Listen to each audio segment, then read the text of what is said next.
This and conference will Decluttering. now be recorded.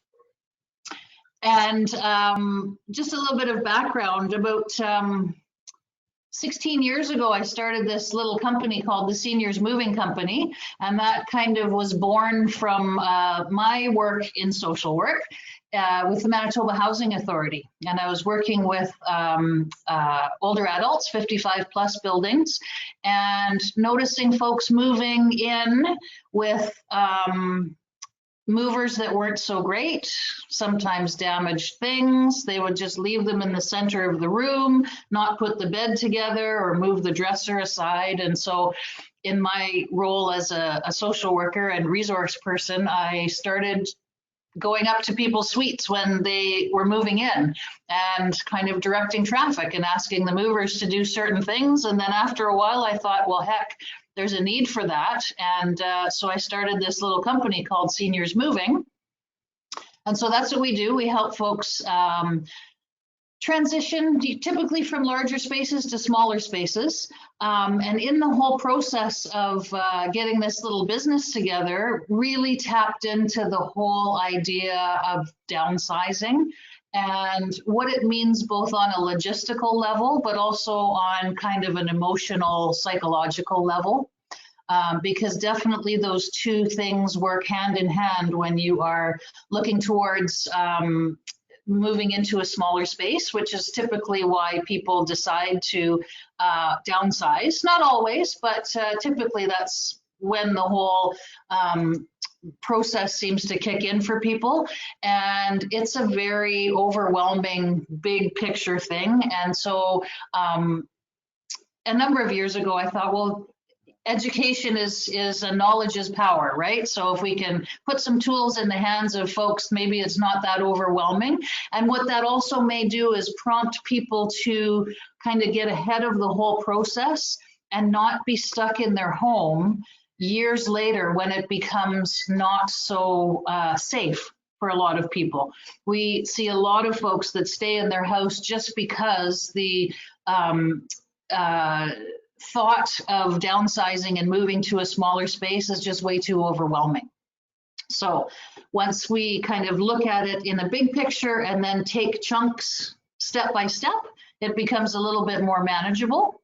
And so that's what I'm going to talk to you today about, and a little bit of history about me. Decluttering, just usually I like to get a show of hands. So are folks kind of here for information about decluttering and downsizing? Yep, so decluttering is typically the process that you go through in order to make your house ready for showings, or your condo, your space for showings, or getting it ready to go to market.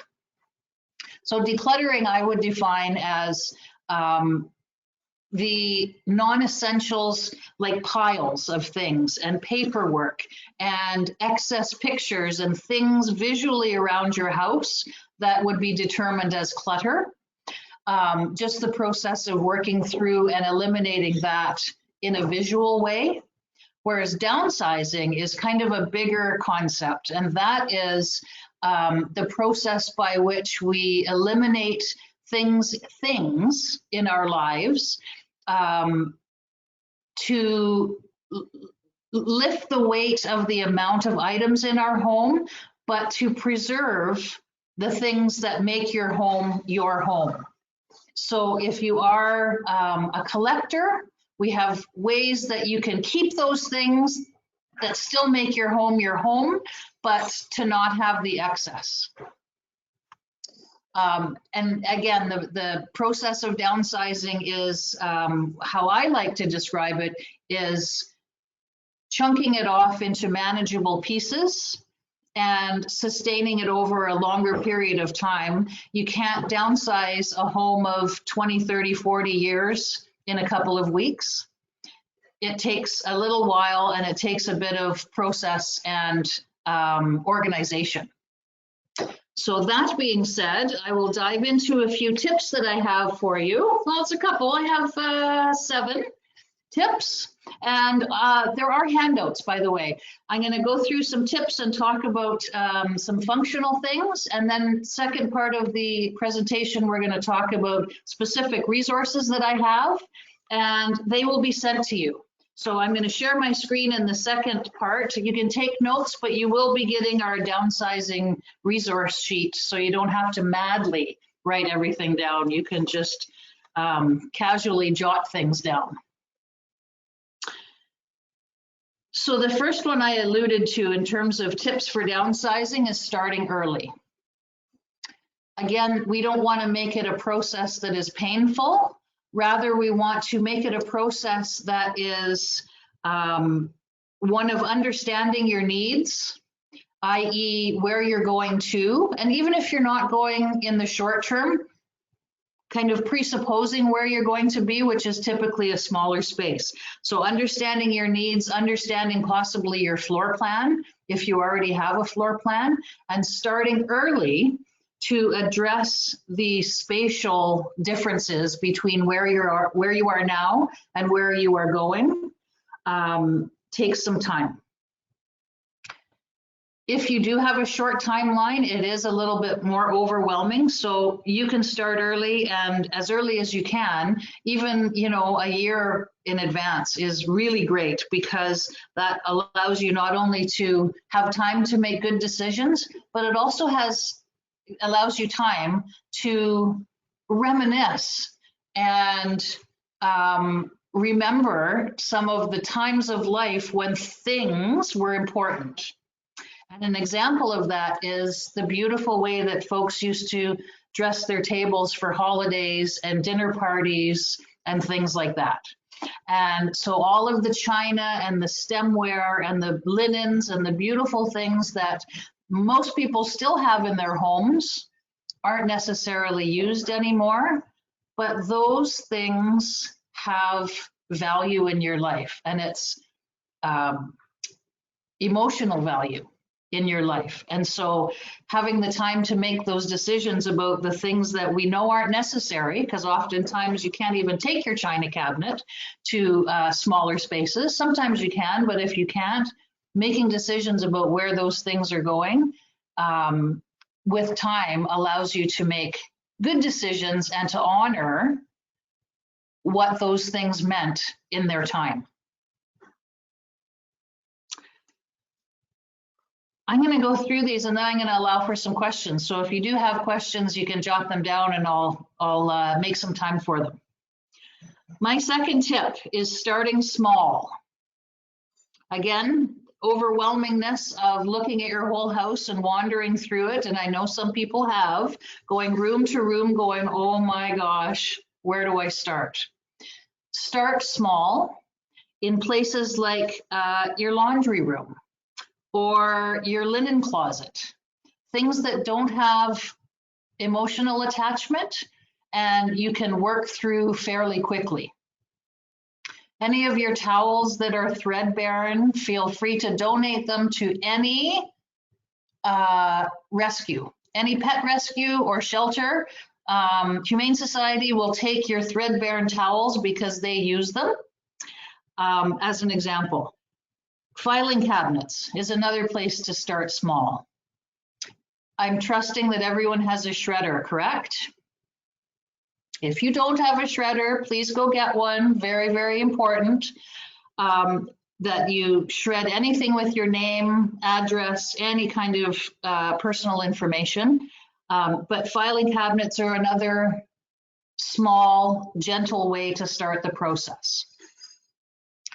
If you can manage a half an hour a day, that's great. If you can keep on track to that half an hour once a day, that also helps to set the pattern and the routine of doing something every day. You want to leave the bigger, more emotional things like china cabinets, artwork, collections, things like that, until you're into the process and feeling like an expert in this whole downsizing thing. The habit of starting small will build, and help you solidify your decision-making process, building up to the big ticket items. The third suggestion that I have is to eliminate or work on the rooms that you won't potentially have in your new place. So if you have an extra bedroom, if you have a den, if you have a workshop, a garage, or one of those spaces that you won't necessarily have in your new home, those are good places to start too. Pulling out a handful of things that you may need from those spaces that are necessities to keep is good. You can just put your box of keeps, but eliminating basically that whole room out of your kind of mindset of where you're going, instead of trying to amalgamate it into your space, think about eliminating it and just pulling out the things that you need and not necessarily hang on to for because it's useful. And that's kind of one of the generational differences, I think, between younger generations and older generations. And trust me when I say I am a fan of the older generation being resourceful, not throwing things away and looking at things in a disposable way. However, when we're downsizing, we want to look at taking that philosophy of resourcefulness and passing it on to somebody else who can use it, not just junking it. Duplicates is another one. So I would suggest that most people have at least 2 can openers, one that works and one that's marginal. Has a couple of items in their kitchen that you hang on to because you'll need it at Christmas time.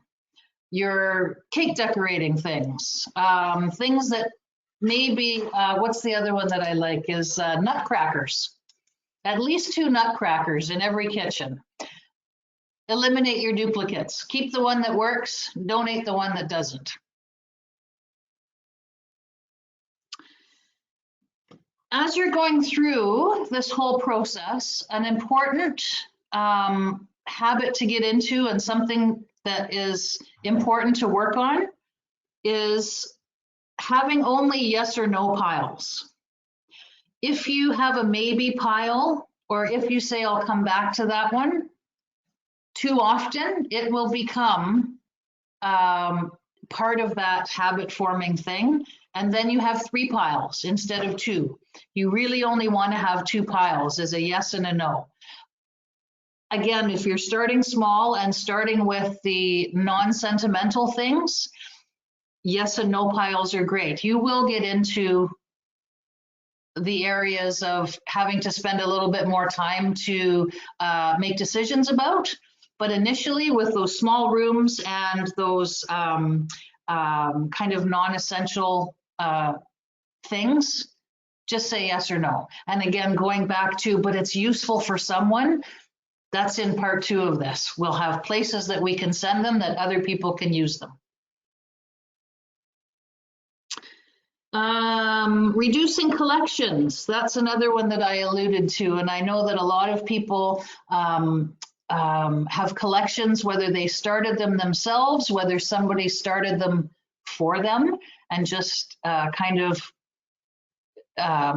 it became a thing, a tradition that at Christmas you would get a Hummel, or on an anniversary you'd get another place setting or another dish for your china pattern.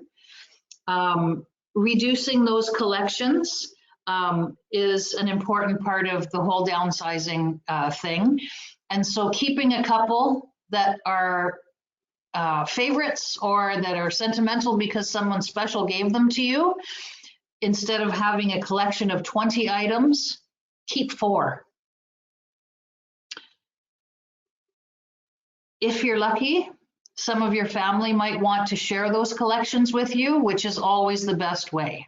If you can gift some of your collections to family members if you can disperse them throughout the family. And I use the example of Hummels a lot because my mom has a Hummel collection and she's probably got about 50 of them. But her plan is to disperse them all to the family over time. So at Christmas, everyone's going to get a Hummel, and it's a way to kind of keep them honored in the family because it was a family tradition, but you don't have to be the custodian of them anymore. You can keep your handful of favorites, and then you're not having to pack them and move them and potentially keep them in a box for another number of years in your new home. Taking pictures of collections that you downsize and taking pictures of kind of anything that means something that you know you have to get rid of is always a good strategy. I have a great story of a lovely lady that I worked with when I first started this probably 14 years ago. And over her fireplace, she had a very large painting. It was a water, kind of a seascape painting, and it was quite dark. And so I asked her about it. She said, this has to come with me to my new home. In the back of my mind, I'm thinking there's no way it's going to fit into her new place. So I said, tell me about it. And she said that it had to come with her because it was from her mother-in-law, and she loved her mother-in-law, and she couldn't even think about parting with this painting because she loved her mother-in-law. And I asked the kind of naive question, well, do you like the image? Do you like the painting? And she said, no, I've never really liked it, but I loved my mother-in-law. So what we ended up doing was taking a very nice picture of her with her painting above her mantle in her old home. And I gave her a 4x6 in a Dollarama plastic little stand, and she was happy. And we sold the painting.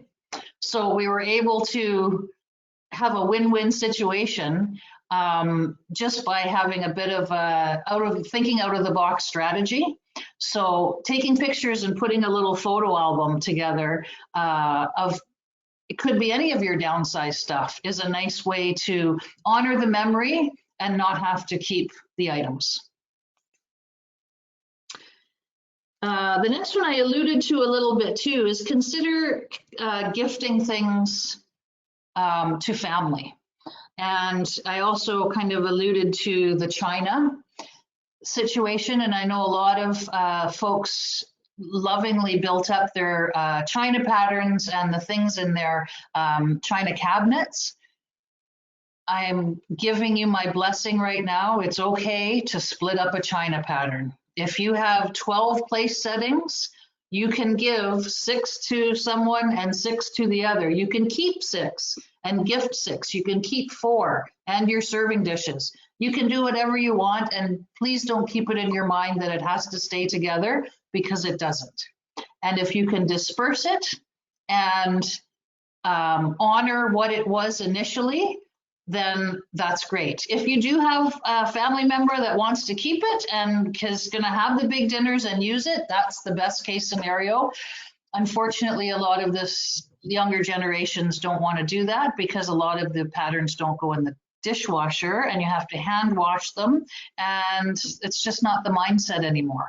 So please don't feel beholden to keep China patterns together or collections. And while we're on that topic, photographs as well. If you have boxes of photographs that came to you from other people, from your parents, aunts, uncles, your in-laws, and you don't know who the people in the pictures are, please feel free to dispose of them. You don't have to be the custodian of photographs just because they're old if you don't know who they are.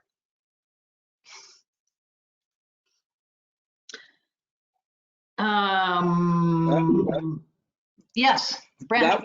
That was a question I was going to ask at some point, if we could touch on a little more, because that's having shot photos for 50 years, I got a crap load of them. So maybe we don't need to talk about it now, but if we can touch on that at some point, that would be great. You know what? We can do questions now because I'm kind of at the end of my tips. The last one is just kind of another motivational thing about using the time that you're downsizing to bond a little bit more with your family and friends. Have your kids over, have your nieces, nephews, and tell them about some of this stuff. Because a lot of the things that the older generation have and typically don't use anymore, they have stories.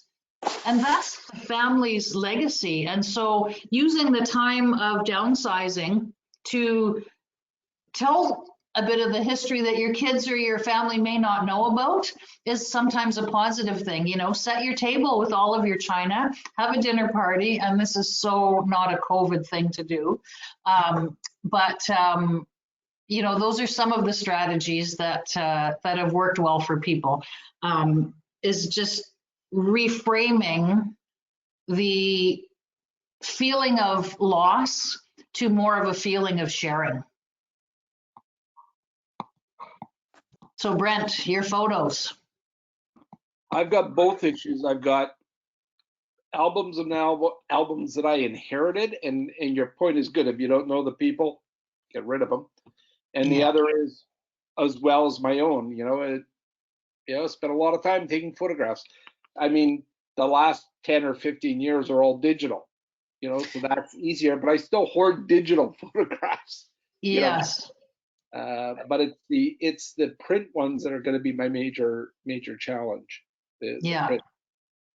I've gotten past. I thrown out most of my negatives. That I've gotten past. So yes, yeah. So most of some of the strategy of the old photo albums, we can reduce the size, the actual bulk of the old photo albums by just getting the little decorator boxes, again, Dollarama, or, they have these nice little decorative boxes. Most of them have a little nameplate on the front. So you can, your trip to Europe in 1974 or folk festival pictures, or this family, my daughter Lisa's family, or what have you. So take them all out of the albums and just give yourself some boxes. So instead of having 2 or 3 shelves or more, you can reduce it to a half a shelf with 6 or 3 by 2 or 3 by 3 into a smaller space. The other thing too is gifting them to family. If they're not digitized, it's a great winter project to scan them all in. If you can even borrow one of the photograph scanners, scan them all in and make it a kind of winter project where you digitize them all, and then you can get rid of the hard copies. Yeah, that's another option. Sure. That makes sense. If you want to get someone to do that for you, I'm told that it's not Blacks, Dawn's Photo does a lot of that work in the city. And so I've had a few clients that have just given them, 4 or 5 albums of stuff, and they've digitized them all and been able to keep the memory, get rid of the bulk. Good idea. Yeah.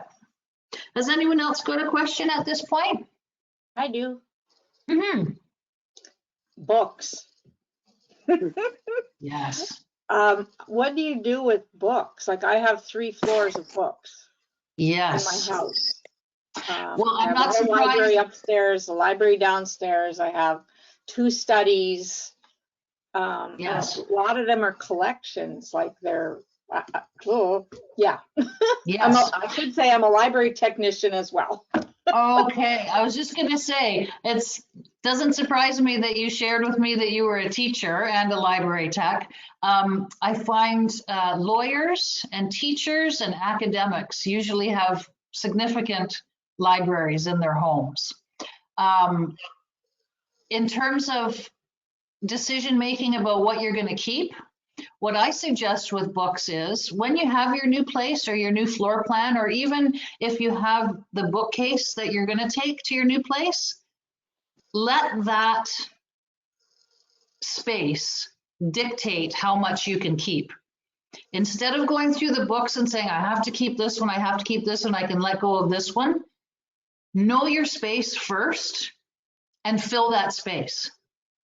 And then when there's turnover, you get new books, you have to make the decision about which ones you can pass on now. So if you have your defined space for books, and that's what you can have, that's what you can fill. Oh, that's going to be hard. I know. Because I have collections of art like Monet, the Group of Seven, Emily Carr, you know, like that kind of thing. I also have a 2.5 bookcase of Holocaust, a Holocaust library. So those are going to be like, I'm not sure, you know, how I would go about getting rid of those. Well, you know what? That's an excellent segue into the next section, and our timing is almost perfect because I'm going to share my screen with you. Fingers crossed. I have over the years, yes, here we go. I have over the years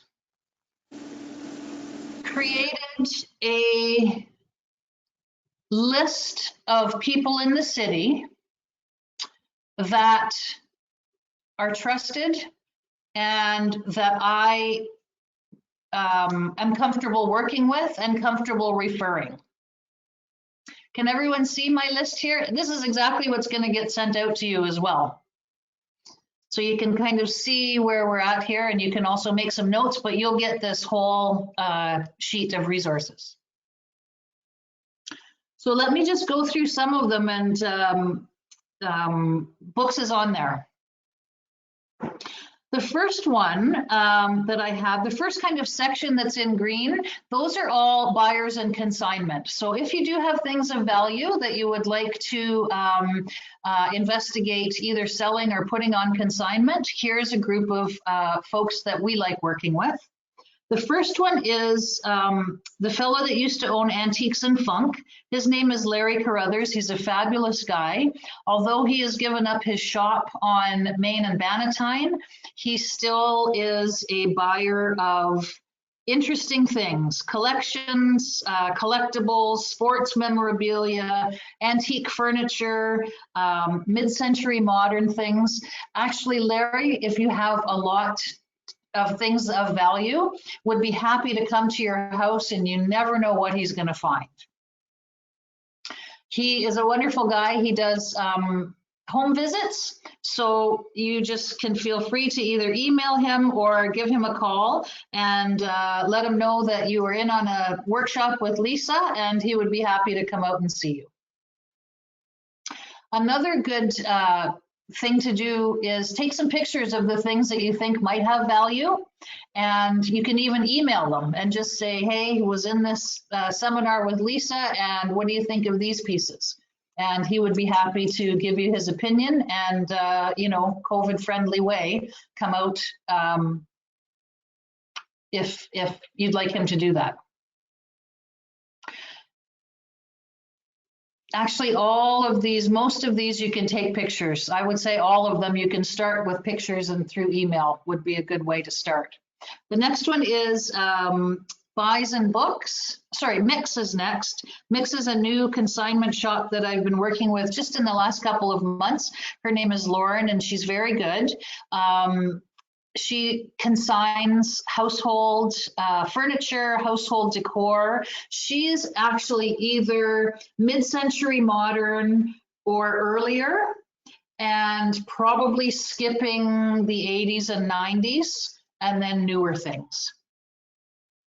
All of these websites too, you should check out and just see what they're consigning, and that'll give you some sense of where your things are at. And then the next one is Bison Books, and Amy Peak is the owner of Bison Books. She is the most knowledgeable person that I've ever met on the subject of books. She will also come and do a home visit to your library. I'm not sure if anybody's been in Bison Books. They are open again with their restricted hours and whatever, but you can also pop in and see what kind of things she has in her shop, which would also help you determine whether or not things in your library are of value.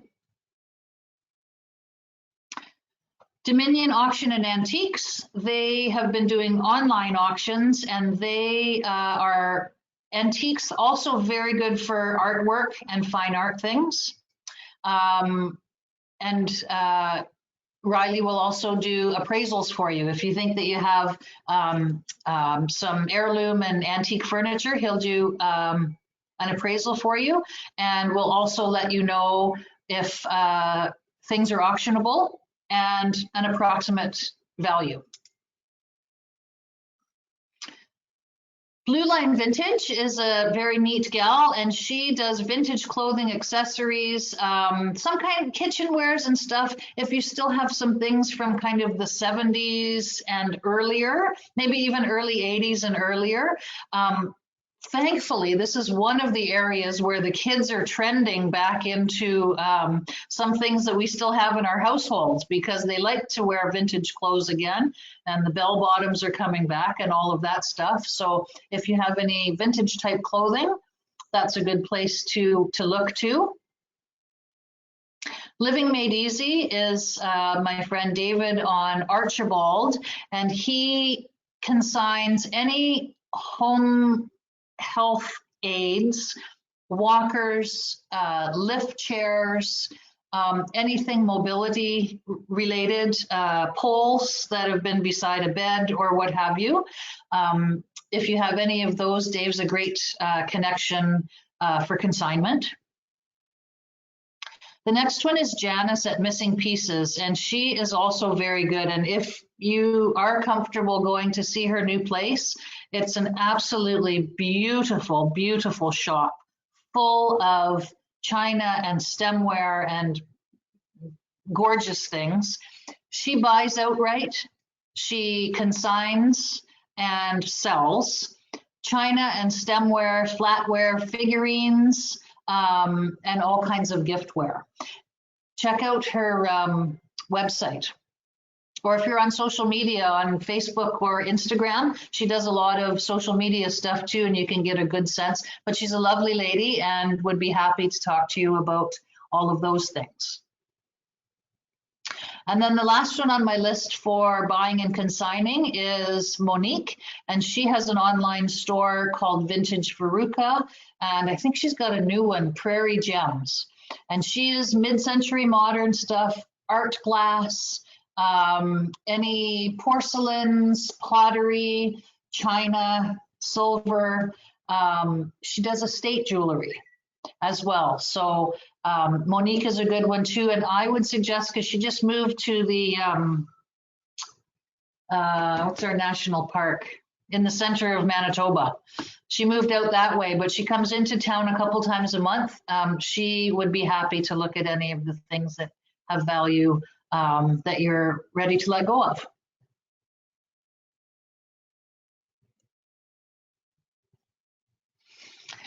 Okay, now on to donations. For the crafters, I know craft people have a lot of difficulty sometimes downsizing fabrics and yarns and paints and beads and all of the things that you have kind of collected and used and recollected over the course of your life. Arts City and Arts Junction are both very good programs that will accept donations of craft things, and they're all kind of listed there.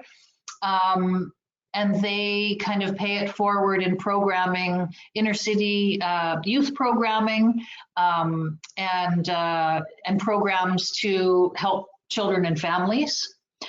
My suggestion is to contact them and let them know what you have and see if that is one of their needs. As most of these places, it's slowed down during COVID, but I think that a lot of them still do collect, and if they've been able to, you know, pass on things and keep their programming at some level, there is going to be a need to still accept donations. So Arts City and Arts Junction are both very good programs. The next one is the Centre Flavie Laurent, and I'm sure people have heard of a few of these bigger ones. Flavie Laurent is a great organization. They accept donations of all household things, furniture, and they distribute to folks in need at no cost. So they're a fantastic organization, and they will do a free pickup with a phone call. Just let them know what you have to donate, and they will come by and pick it up. Smaller items, of course, you'll have to pack up in a box for them. The bigger things that they'll just take away. So in terms of donating books, the Children's Hospital is a great place. I don't think that the fire halls have started collecting books again because the Children's Hospital wasn't able to hold on or to hold their sale last year, but they will, the word is that they will be starting to collect books again. And so that is a fantastic place to donate your books, and you can drop them off at any fire hall. The Friends of the Library as well were active up until COVID. I don't know if they're still picking up books. I kind of took them off my list because they were in limbo. I'm really hoping that that program will come back as well, and the Friends of the Library will come and pick up as well. Brent, did you have a question? Yeah, sorry, I sort of locked in my screen here for a minute. Just want to comment on Flavie Laurent. I've used it a number of times, and I would support what you're saying 100%. Great organization. I've met with the executive director. I really like what they do. One of the things that I like about them is you and I can't go and buy there. You have to pass a means test to qualify to get stuff.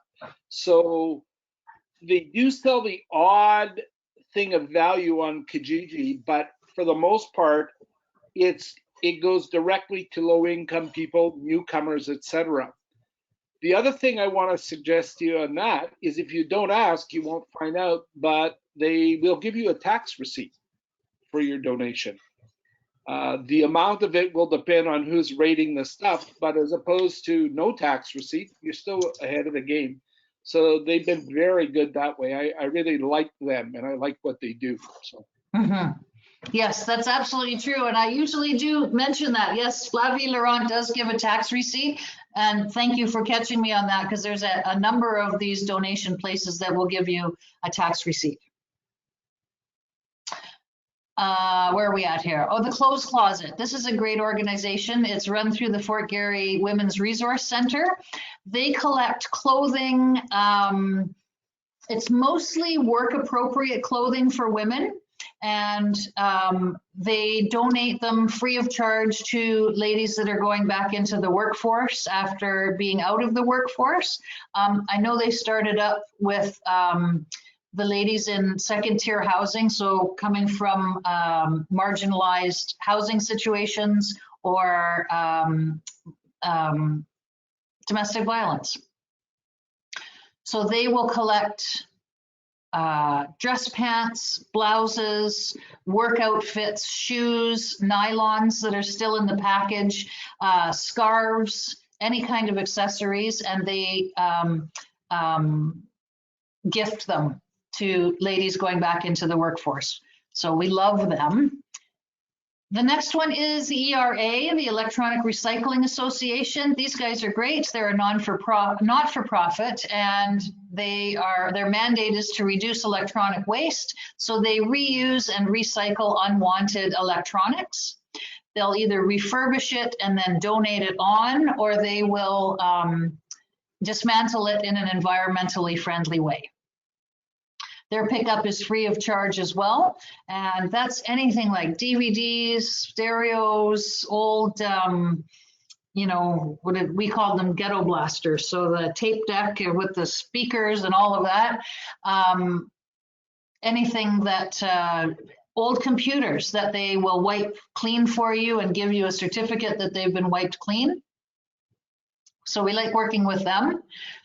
The next one is Goodwill, and I really like the Goodwill Industries as well. They do free pickups of household, clothing, furniture. The reason that I really like the Goodwill is that they are on a weekly schedule. And I'm not sure if I sent that as one of the attachments. And if I didn't, I will.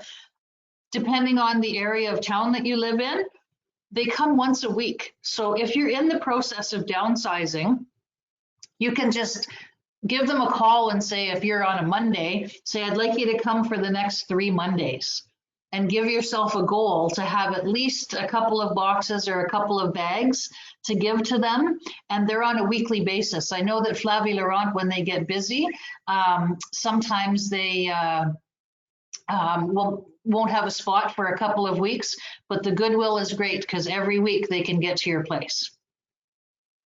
They also give a tax receipt. Habitat for Humanity, a lot of us know about, and their restores. They accept building materials, windows, doors for the fellows who need to downsize their workshops or kind of eliminate their workshops. Habitat is good. They also collect furniture and appliances, and they tax receipt as well.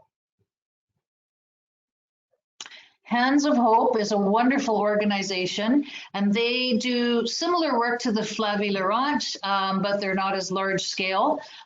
They give furniture and household items to people in need, and give them a call about their pickup. I know that they slowed down significantly during COVID. I'm really hoping that they're back, but they're a very nice small organization that have been working hard for Winnipeggers as well. The next one is International Hope Canada. And this one I really like because they collect non-pharmaceutical medical aids and equipment, and they collect them year round. And once a year, they put them in a container and they ship them off to India, Africa, somewhere where there is great need. And they collect a lot of, I don't know if folks have had the experience with home care through the WRHA. And when they come, they bring a whole bunch of materials, gloves, you know, the bed pads, but they usually leave you with a whole bunch of product and they don't take it back. And International Hope Canada can make very good use of it. They will take canes and old walkers, even if they're the old metal ones with kind of the sled type bottoms, any of that stuff they will take, and it will go to needing people who are needing in other countries. They have a little warehouse space. It's behind the Lee Valley in the Polo Park area, and they have used to be Wednesday afternoons and Saturday mornings that you can drop things off. Again, I would give them a shout just to make sure that those hours are still when they're there, and they can open up and take those things for you. The MCCs we like a lot. They also give gift receipts, not gift receipts, tax receipts. And if you like the ministry-based option of the MCC, they're great. They also do pickups. There's probably 4 or 5 around the city. So you can give their main number a call and organize that. There's 2 on there. And Mother Earth Recycling we really like as well. They are another nonprofit, and they roll their profits into programming for inner city youth. And they do the same thing as the other recycling with electronics, but they're really good because for, I think it's $85, which is a tax receipt, they'll come and pick up any amount of things that you have. So you can have 2 or 3 items, or you can have a room full of electronics, and they will pick them all up for the same price. They also recycle mattresses and box springs, which is fabulous because our landfill is absolutely full of mattresses and box springs. And I think it's $25 a piece. They will recycle them in an environmentally friendly way and keep them out of the landfill.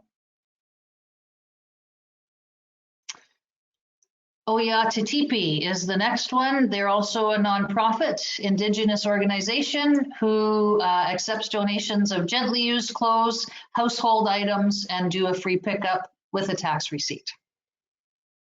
So it's nice that we have a lot of options because you can kind of choose where you'd like your things to go, which always makes letting go of things a little bit easier, knowing that they're going to good places. Resource Assistance for Youth is a relatively new organization before COVID, and they now have a thrift store, and so they will take vintage thrift clothing, furniture, things like that, and the kids actually upcycle them. So if you have kind of an old cabinet, they are the ones that will paint it up and fix it up and upcycle it. So they're a good organization as well. And then they get into their work experience for youth, and they have programming as well. And then we have our good old Salvation Army. Again, household items, furniture, things like that. Salome Mission is always a good one to donate to. They, being one of the bigger charities in town, I would suggest always calling them and seeing what they need. Typically men's clothing, old suits, things like that, they will always take. Footwear, but give them a shout beforehand because sometimes they're full and sometimes they're needing, sometimes they can accept and sometimes they can't. The next one is Scope, and that's a City of Winnipeg initiative, and they also work with folks getting back into the workplace and do work training and support services for people. And they have a thrift shop, and it's on Main Street, and their contact information is there. If you're needing services such as lawn care and snow clearing and things like that, they can provide that to you. And again, it's folks that are training to be in the workforce and supervised.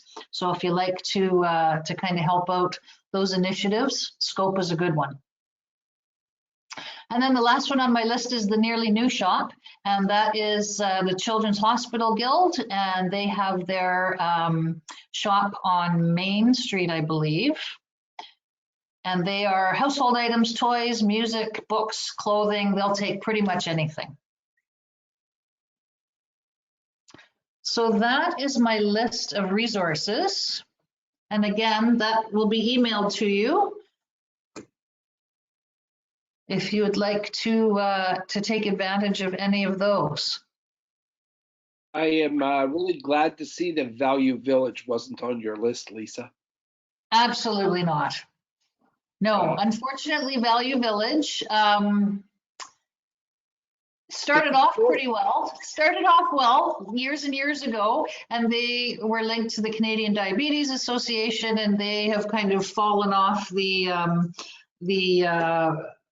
track of doing good work for good people, and less than 1% of their proceeds go back to Canadian Diabetes, even though their drop off is super easy, and their strategy of gaining things is really easy because you can put a box in your car and just drive up, here you go. They charge too much. They're It's a store. I wouldn't donate to Canadian Tire or to Walmart, so why would I donate to them? Yeah, and unfortunately, the guy who started Value Village is a billionaire now with a B. So, well, they like to hide under the moniker of being a charitable organization. They're not at all. And I don't discourage anybody from shopping there. Get a deal, but don't think your donation is going to a good cause. So. Well, you know what, Brent? They're not cheap there. They're really, really not cheap. Matter of fact, someone brought to my attention that there was someone donated a brand new Helly Hansen winter jacket, and the original price tag was on it of $225, and they were selling it for $200. I was surprised it even made it to the floor, actually, but so you don't really get a deal. I would much rather send people to the MCCs, the Salvation Army, and the Goodwill. Agreed. And any of the other independents, you know, Scope's thrift shop is great too. But yeah, if you can avoid Value Village. Hi, Tennille. Okay, so that Hi, is my Lisa. list of resources. Hi, Lisa. It's Robin. That's an excellent resource sheet. Looking forward to see that sheet because my wife, when I retired about 4 years ago, had all my books. I kept everything from, I don't know, back in in the early 70s. Didn't want to part with it, but I know I'm not going to use it. But we parted with a lot of stuff with the Salvation Army. You know, basement stuff, books, and a lot of clothes and shoes. So Salvation Army, and it's easy for me to take it. So, but I still would like to see that sheet. Yeah. Yes, yes. Well, I promise you'll get it. Yeah, I think that it makes giving up your things a little bit more easy if you know that they're going to good places and that other people will be able to use them. Because, you know, honestly, downsizing is a tough thing. And so if any of these little things that you can do to make it a little bit easier on yourself, the better. Marla, you have a question? Yeah. You helped move my mother-in-law. She was living in her house from 1955. And that was a lot of downsizing we had to do. And then you moved her into her new place on Plessé. Okay, right on. Devonshire House.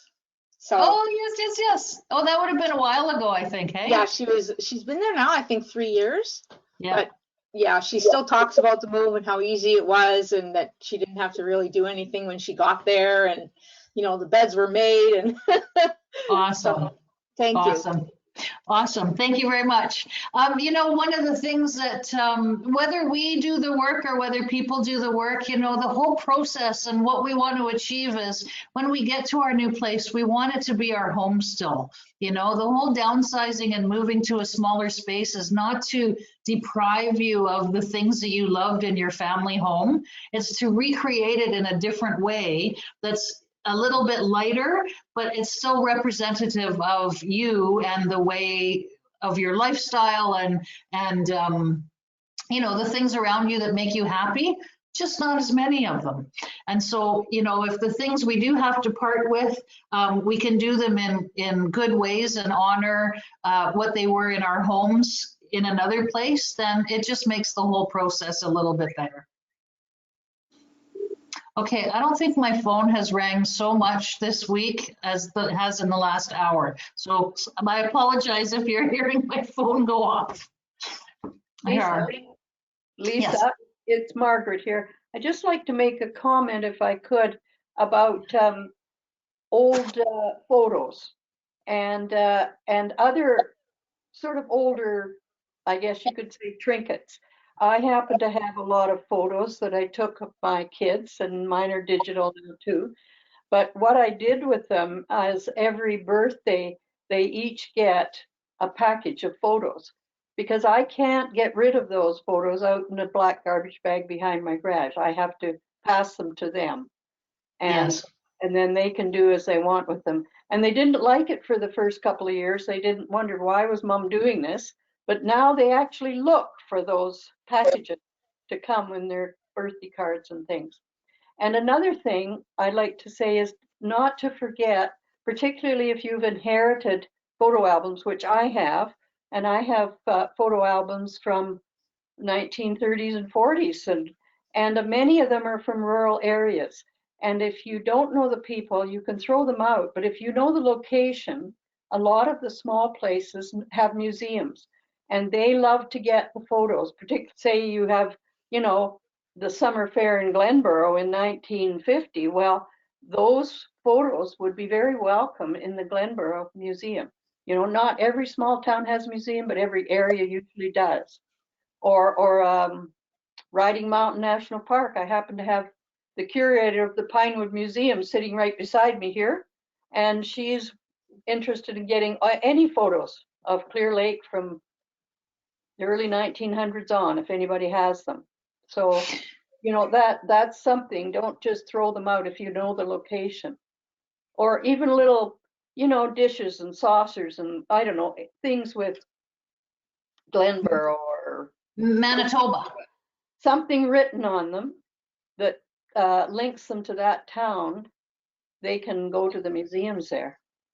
You can also contact the Manitoba Historical Society for I have photos, and they can go through the, you know, some of the people at the Historical Society would know where some of the photos were taken, so you can try donating them to the Manitoba Historical Society. Yes, I have a member sitting right beside me here, a member of the board. That is excellent, Margaret. I'm really thankful for your comments because, yes, I probably should have qualified it a little bit better. I was thinking of just the picture of, you know, 4 people sitting on a couch. Yeah, Certainly the vintage photos, anything from, I would say, the 70s and beyond. Yes, that is Manitoban. Definitely can find places. And, you know, I had a connection with the Historical Society a number of years ago, but I don't anymore. So you can feel free to connect with me just as a contact person. And when we come across folks who are downsizing some of their older historical Manitoba stuff, I would be happy to call. You know, if you just Google the Seniors Moving Company Winnipeg, we have an email right there. You can just click right through and just say, hey, I was in on your seminar. And yeah, if you have a name and an email for me, that would be super. I would appreciate another contact at the Historical Society because yes, those you can't throw out and you can find it. And you know, a lot of them are sellable too. Larry Carruthers, who's on my list here, he just bought, it was a picture of probably 150 people standing on the steps of the ledge in 1926. We couldn't figure out what the event was, but it was a really cool old historical photo, and he paid $100 for it.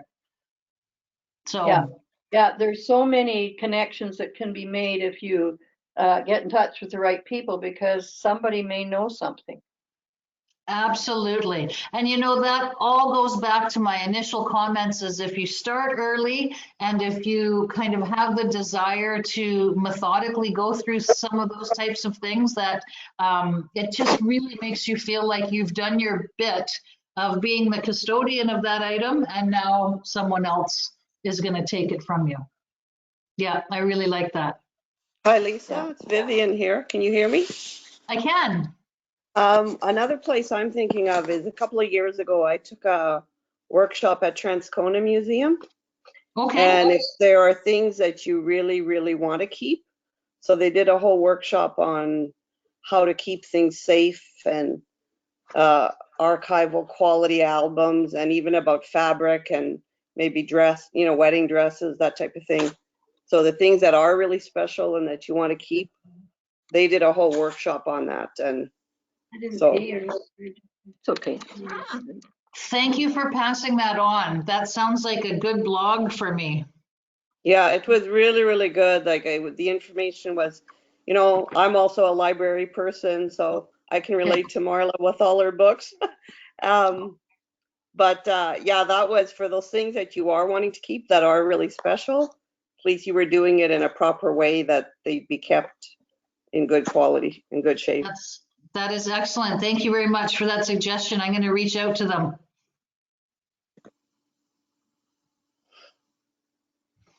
Excellent. Thank you.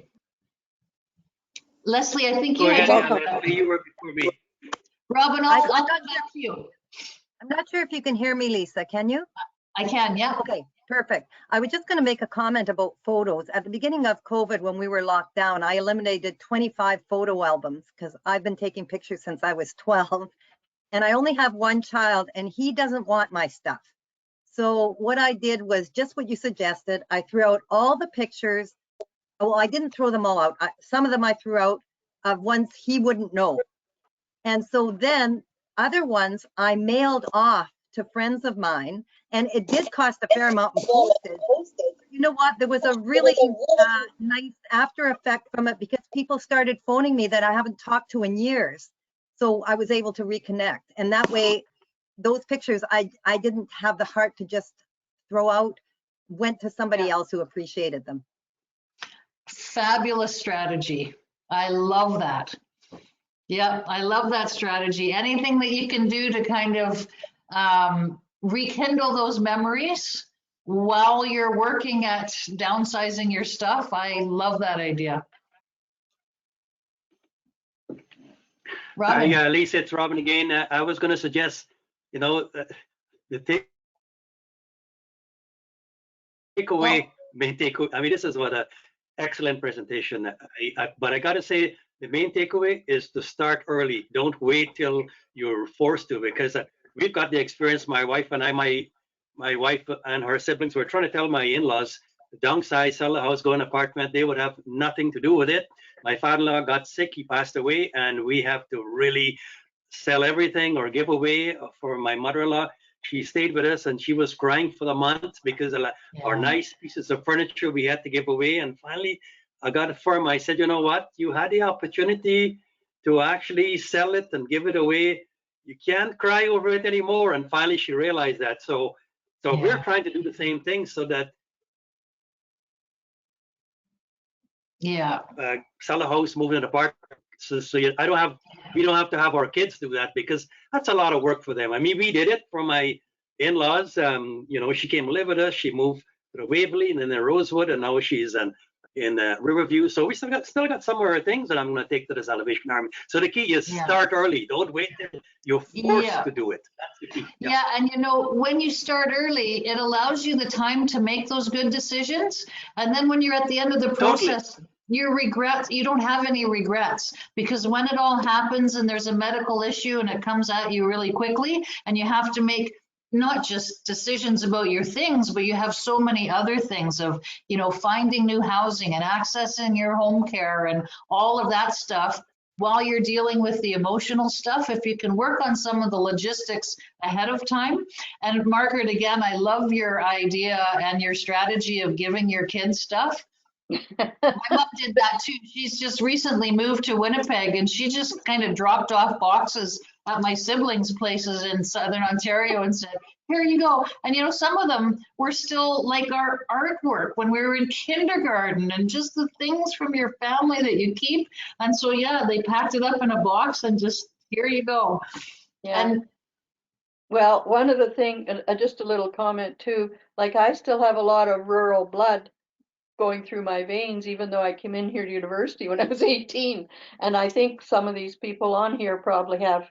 And so, if you've lived in the city a long time, you think of the museums in the city, the big museums and that, and you think, oh, well, I don't know if they'd want that. But many of us, if you go back a generation or two, have a connection with a small area in Manitoba. So that's where some of these artifacts and pictures could go. Yeah. Absolutely.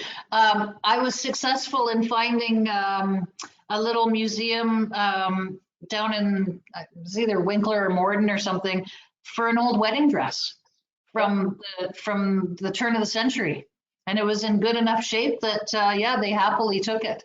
So doing your homework and kind of doing some investigating. Now, mind you, you have to keep that in perspective, but those gems that, a lot of people still have are definitely worth a little bit of the legwork to find a good place for. Yeah. Yeah. You want to say anything?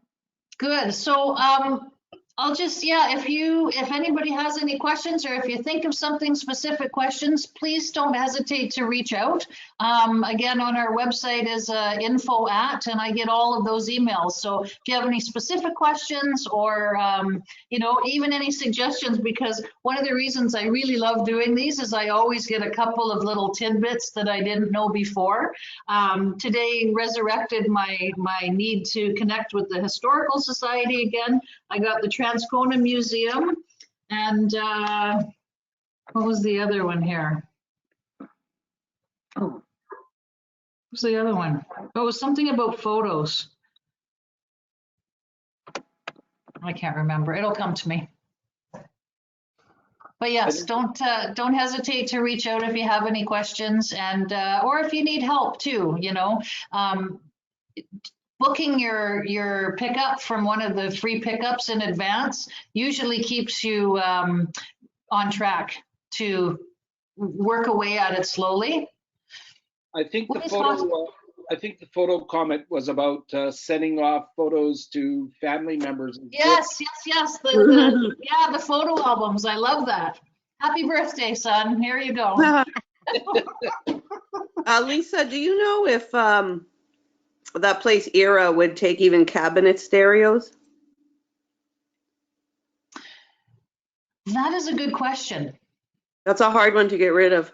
You know what? That's a good question. But you know, I was successful before COVID with Habitat for Humanity. Are you talking about the cabinets with the stereo? A lot of people like to turn those into little bar cabinets and things like that now, or storage cabinets. So they're good DIYs, and Habitat I had good luck with. Right, because the problem is my turntable's not working. So some people are really getting back into vinyl as well. Yes, we So- like that. One of the things I had a heck of a time getting rid of, and I'm sitting at my desk now, but I had another one in the basement, and nobody wanted it. I finally was able to unload it on Kijiji, but even Flavie said, Brent, you know, we've got, like, our folks live in apartments, they've got no place for those big old desks. So Yeah. great solid desk, but you know, if you haven't got the room for it. Thinking So about what I'm at now and what I'm going to do with this in next year when we leave. So yeah. So a couple suggestions with things like that. Oversized filing cabinets. Sometimes you can't donate. You know, the standard 4-drawer or 2 drawers easily can go to any of the donation centers. But if you have an oversized one, or organs, pianos are really difficult these days. I try and source out community centers, churches, places like that. If you have those things, and I've been successful too with a couple of oversized desks as well, at one at a community center and one at a church. Interesting. Never thought of that. Yeah, and sometimes if you even expand a little bit out into the rural places and you're willing to take a drive, a lot of the rural places are far more accepting than places in the city. I think just because there's less population and less, you know, requests to donate things and to gift them. Good idea. Yeah. Okay, very good. Well, if there are no more questions, I will bid you all adieu, but I will first thank you very much for joining me today. It was really, really nice to meet you all. And thank you Thank you, very Lisa. much.